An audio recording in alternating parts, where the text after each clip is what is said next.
Wow, I have a crazy one for you, but before we jump into it, I just want to say today is my birthday, toot my own horn. Also, just in case you're not aware, Joe Biden just recently passed a law where because it's my birthday, you have to like, comment, especially if you've never left a comment on this video before, and maybe even share today's show. Especially because a number of the stories actually could have huge consequences both nationally and internationally. But yeah, with that said, welcome back to the Philip DeFranco Show, you beautiful bastard, and let's just jump into it. And y'all, the first thing that we have to talk about today is this massive news around Ethan Klein, aka H3 Productions, aka a guy who just seems to be a lightning rod for lawsuits. But even if you don't know who Ethan Klein is, you love him, you hate him, it doesn't even matter because the story is bigger than just one man. This is a story and lawsuit that's about piracy versus fair use. It's about defamation versus reporting, the legal limitations of what you can report when a lawsuit is not a lawsuit. And so just like Ethan Klein's last fair use lawsuit, this could be precedent setting. So with that said, as far as who's on the other end of this lawsuit, you have Ryan Kavanaugh, who if you don't know is a film producer and businessman as well as a co-founder, majority holder in Triller. And yesterday he filed a lawsuit against Ethan, though things actually started with a legal spat we covered in the past. For that being when Triller initially sued Ethan and H3 for airing a portion of its Jake Paul versus Ben Askren fight during one of its podcasts earlier this year. Triller had filed a massive lawsuit against several entities that had accused of pirating the fight at that time, but a court dismissed the majority of the defendants, though it did allow for Triller to refile against outlets individually, leading to a separate suit against H3, and that lawsuit alleged copyright infringement among other claims. At that time, Ethan hit back saying that his inclusion of the fight should fall under fair use, which then leads us to yesterday. Ryan Kavanaugh wrote an essay titled The Dark Side of the Power of Social Media,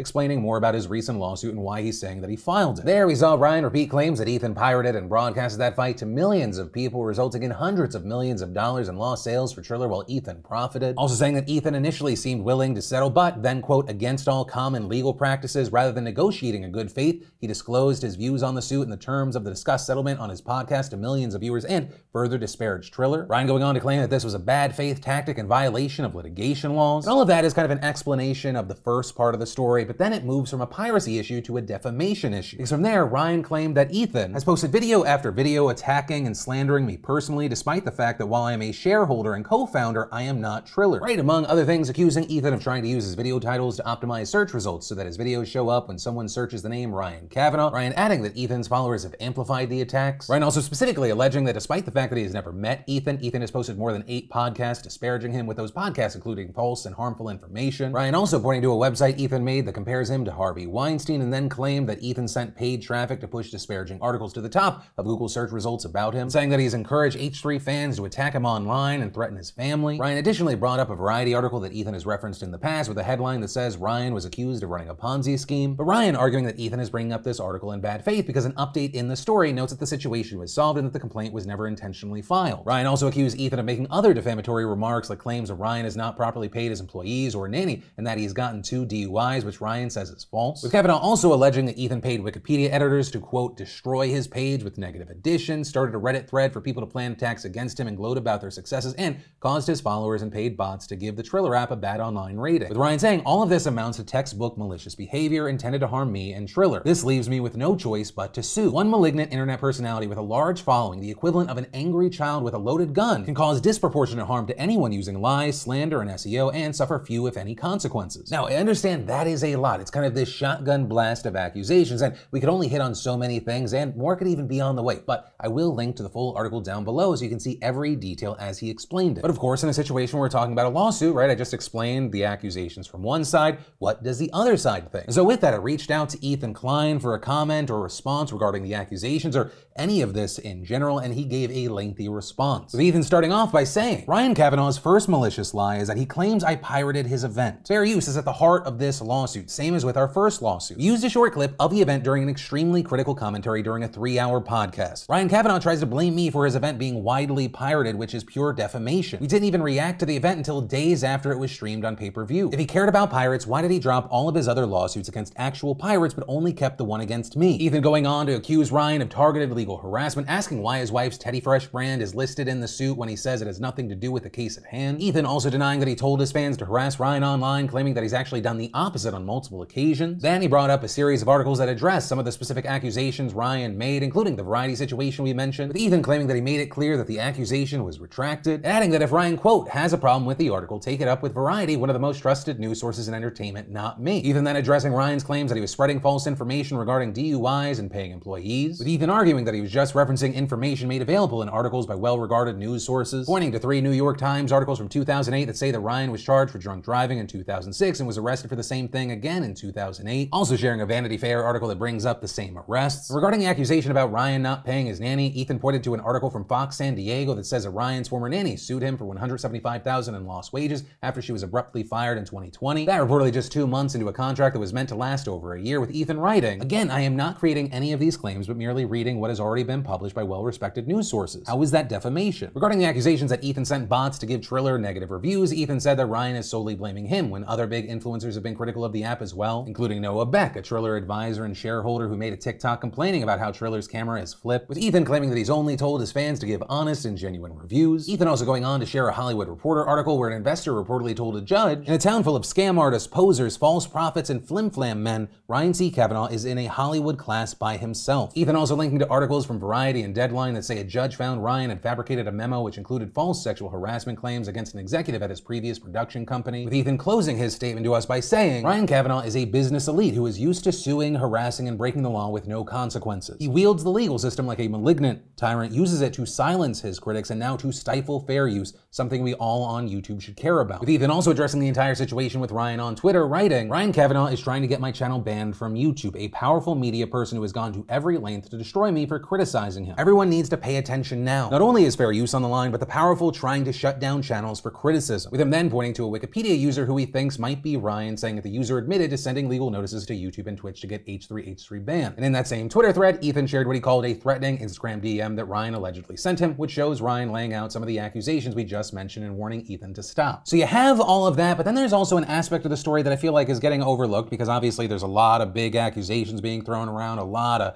drama, but it was hit on really well by Eric Gardner and The Hollywood Reporter, who explained a defamation case from the controversial entertainment veteran figures to explore a secret about the court system that hardly anyone knows about. Remember that Variety article that both Ethan and Ryan have mentioned? So as Gardner and The Hollywood Reporter explained, about a decade ago, an entity called Courthouse News Service began suing local court officials around the nation for not providing immediate or near immediate online access to court filings. And adding, this service experienced some success, making the argument that the First and 14th Amendment required nothing short of transparency. And as a result, the Los Angeles Superior Court system opened a media portal for reporters. But Gardner going on to explain, this is where it gets problematic, noting it takes a bit of time for court filings to be processed. Lawsuits are indexed and assigned, and for the few hours it takes for this to happen, reporters get access to what the LA Superior Court calls, quote, unfiled complaints, with the court even stamping the words unfiled on every pages of these filings. With Gardner then going on to ask and answer the question, what would happen if a lawyer submitted a complaint into the system and then came to a quick settlement before the complaint got indexed? Explaining that's what happened 2 years ago. Explaining that in 2017, Kavanaugh launched a new company, Proxima Media, and along with an individual named Elon Spar, he pursued a new entertainment stock exchange. But saying this then led to Kavanaugh and Spar pointing fingers at each other over funding and secrets. But then reporting within hours of submitting the complaint, Kavanaugh's rep was calling media outlets and insisting that no lawsuit had actually been filed and that news stories on the matter were defamatory. With Gardner noting, I know because I was the recipient of one of those phone calls. And reporting that Kavanaugh even put out a statement at that time accusing Variety and The Hollywood Reporter of having, quote, attempted to smear him by quoting from Spar's seeming legal filings. But then adding that Kavanaugh never did sue The Hollywood Reporter nor Variety over the stories about his tussle with Spar, and saying whether he was satisfied by the clarifications appended to the articles or cowed by the admonishment that fair reporting privilege would cover these stories, he backed off. And potentially related to that situation or now Ethan, Gardner writing that when it comes to defamation law, most states, including California, have a defense known as fair reporting privilege, which basically means that anyone is free to talk about judicial and other governmental proceedings without fearing liability for repeating allegations made there. The only caveat is that the report has to be both a fair and true account of the public proceeding, and noting the media relies mightily on this privilege. And they're noting the example of how BuzzFeed beat defamation suits over its publication of the infamous Trump dossier. So yeah, like I said at the beginning of this story, a lot of stuff at play here, and depending on how things go,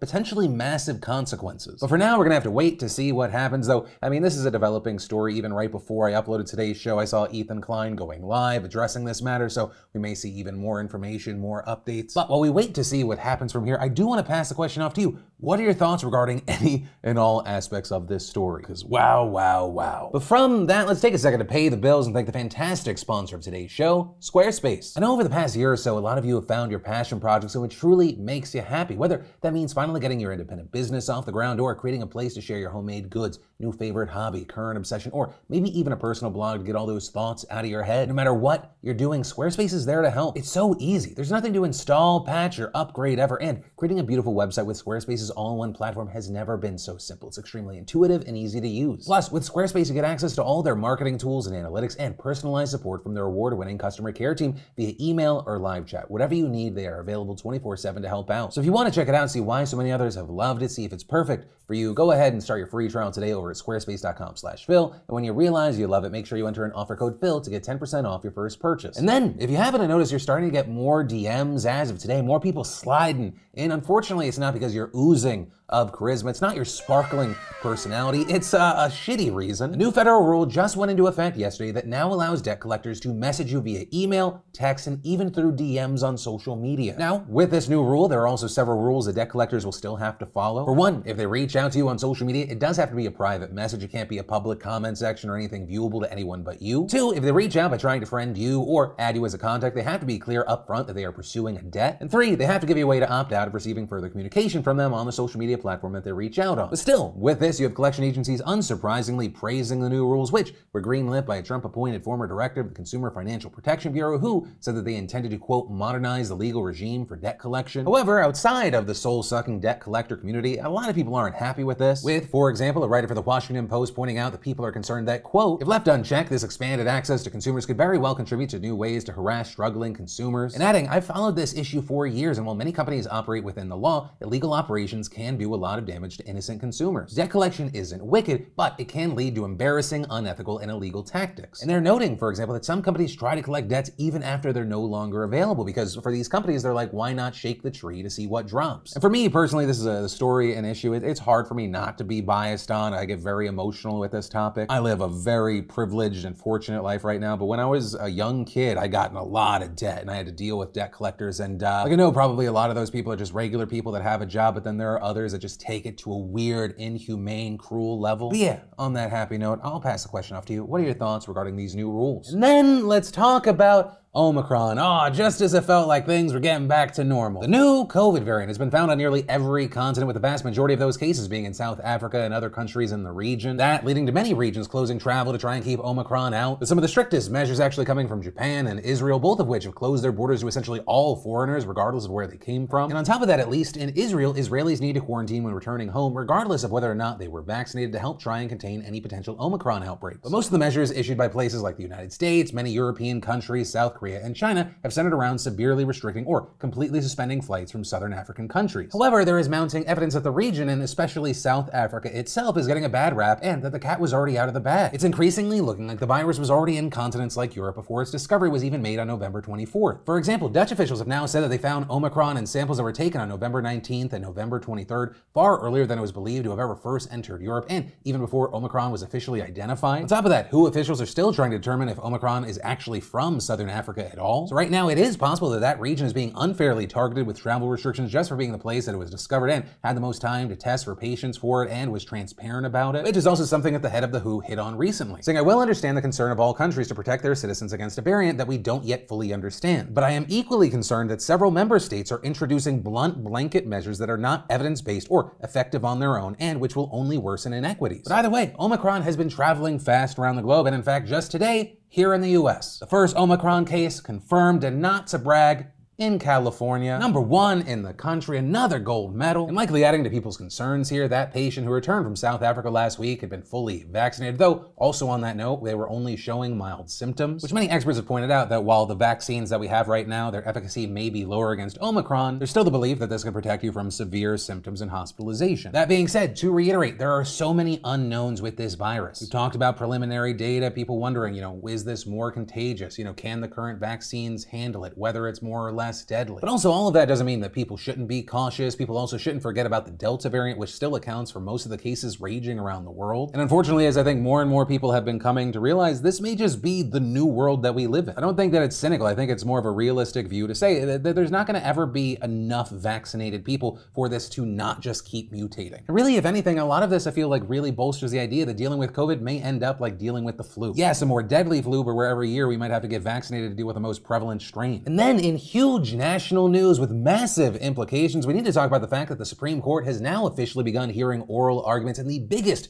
abortion case in decades as part of a challenge that could overturn Roe v. Wade and reverse legal precedents for reproductive rights that have been in place for nearly half a century. Right, and as we've talked about before, this case is based on a 2018 law out of Mississippi that banned most abortions after 15 weeks, with exceptions for, quote, severe fetal abnormality, but not rape and incest. And so with that, Mississippi's only abortion clinic sued, arguing that the law was unconstitutional. Then, both a district judge and a panel of the U.S. Court of Appeals for the Fifth Circuit ruled against the law, and the state appealed to the Supreme Court. And notably, when Mississippi asked the justices to take up its case in June of 2020, the state's Attorney General Lynn Fitch explicitly stated that the petition's questions, quote, do not require the court to overturn Roe or Planned Parenthood versus Casey, which is the 1992 case where the Supreme Court ruled and reaffirmed that states could not ban abortion before the fetus can live outside the womb, which is generally around 24 to 28 weeks. But all of that was before the court's conservatives solidified their supermajority with the appointment of Justice Amy Coney Barrett, who personally opposes abortion following the death of liberal Justice Ruth Bader Ginsburg. And so after the justices agreed to take up this case, Fitch filed a brief asking the High Court to overturn Roe and Casey. And so to be clear, as a result, if SCOTUS rules in favor of Mississippi, it doesn't just impact the state, this affects abortion rights nationwide. Right, Mississippi is one of the many Republican-held states that have passed abortion restrictions that lower courts have struck down because they violate Supreme Court decisions on fetal viability. And as a result, almost all of those laws are not in effect, with the exception of Texas, of course, because SCOTUS refused to block it while legal challenges play out. So if the justices uphold the Mississippi law, depending on the scope of their ruling, there are two possible overarching outcomes. First, the court could decide to uphold the 15-week ban, but not agree with Fitch's motion asking them to overturn Roe. So while that would undo the precedent for fetal viability set under Casey and allow states to ban abortions earlier, it would leave the 1973 ruling intact. But if the justices do decide to get rid of Roe, the impact would be way more extreme. Not only would it create a path for more states to pass laws that limit abortions, but it would also allow abortion bans to take effect incredibly quickly. With 22 states currently having laws in place that could be used to restrict abortion if Roe was struck down, that including 12 states that have what are known as trigger laws that would literally ban all or most abortions immediately if the precedent was overturned. But